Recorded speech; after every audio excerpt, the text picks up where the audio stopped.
வணக்கம். நம்ம தமிழ்நாடு ஓப்பன் யூனிவர்சிட்டியில் நான் செமஸ்டர் அந்த பேட்டர்னில் படிக்கிறவங்களுக்கு, அதாவது 2024 பார்த்தீங்கன்னா ஸ்டார்டிங்கில் பிப்ரவரியில் பார்த்தீங்கன்னா நீங்கள் வந்து எக்ஸாம் நான் செமஸ்டர் எக்ஸாம் அப்படின்றது எழுதியிருப்பீங்க பார்த்தீங்களா? அந்த செமஸ்டருக்கான ரிசல்ட்லாம் பார்த்தீங்கன்னா வெப்சைட்டில் அஃபிஷியலாக ஆன்லைனில் பார்த்துருப்பீங்க. பட் அதுக்கான ஒரிஜினல் மார்க் ஷீட் அப்படின்றது உங்களுக்கு யூனிவர்சிட்டி சைட்லேருந்து சென்ட் பண்ணி வைக்கணும் பார்த்தீங்களா? ஸோ அதை இப்போ பார்த்தீங்கன்னா பண்ணுறாங்க. எப்போயுமே பார்த்தீங்கன்னா நம்ம யூனிவர்சிட்டி வந்து இந்த 1 இயருக்குள்ளே நீங்கள் எக்ஸாம் எழுதின மந்த்துலேருந்து எப்படியும் ஒரு 1 இயருக்குள்ளே பார்த்தீங்கன்னா உங்களுக்கு டிஸ்பேச் பண்ணி வச்சுருவாங்க அந்த செமஸ்டருக்கான மார்க் ஷீட்டை. அந்த மார்க் ஷீட் பார்த்தீங்கன்னா இப்போ வந்து டிஸ்பேச் பண்ணிகிட்டு இருக்காங்க. நான் செமஸ்டரில் பிப்ரவரி 2024 அந்த எக்ஸாம் எழுதி முடித்தவங்களுக்கு ஸோ மார்க் ஷீட் பார்த்தீங்கன்னா எப்படியும் இந்த 15 அதாவது பொங்கலுக்கு பிஃபோராக பார்த்தீங்கன்னா எல்லாருமே நீங்கள் ரிசீவ் பண்ணிக்கிறீங்க. நான் செமஸ்டருக்கான அந்த மார்க் ஷீட்டை வந்து ரிசீவ் பண்ணிக்கிறீங்க. பட் அதை ஓப்பன் பண்ணும்போது பார்த்து கட் பண்ணுங்கள்.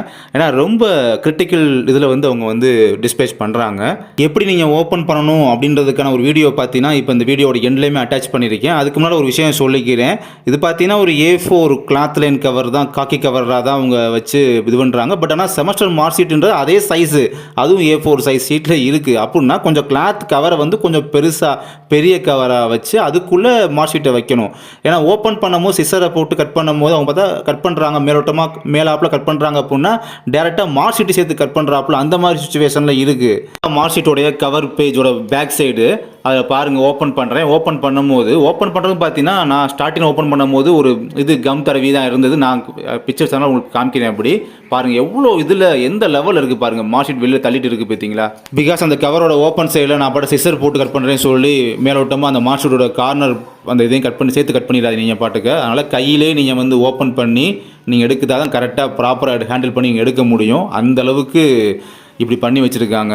இன்றைக்கி ஒரு சிலர்லாம் பார்த்தீங்கன்னா சிசரை வச்சு சேர்த்து கட் பண்ணி வச்சுட்டு மார்க் ஷீட்டையும் அந்த கார்னரில் உள்ள கிட்டத்தட்ட ஒரு 2 சென்டிமீட்டர் அல்லது 3 சென்டிமீட்டர் அளவு நான் கட் பண்ணி வச்சுட்டேன் அப்படின்ற மாதிரிலாம் ரொம்ப ஃபீல் பண்ணிட்டு இருந்தீங்க. மார்க் ஷீட் இப்போ கார்னரில் கட் பண்ணிட்டேன், இப்போ மார்க் ஷீட் வேஸ்ட்டாக போச்சு, அந்த மாதிரிலாம் ஃபீல் பண்ணிட்டு இருக்கீங்க. அதனால் எல்லாத்தையுமே ஒரு அவேர்னஸ் க்ரியேட் பண்ணணும். இனிமேல் ரிசீவ் பண்ண போகிறவங்களாவது கரெக்டாக பார்த்து பர்ஃபெக்டாக அதை ஓப்பன் பண்ணணும் அப்படின்றதுக்காக நான் இந்த சேனல் மூலமாக அவங்களுக்கு வந்து ஒரு அவேர்னஸ் அப்படின்றத க்ரியேட் பண்ணுறேன். அவ்வளவுதான்.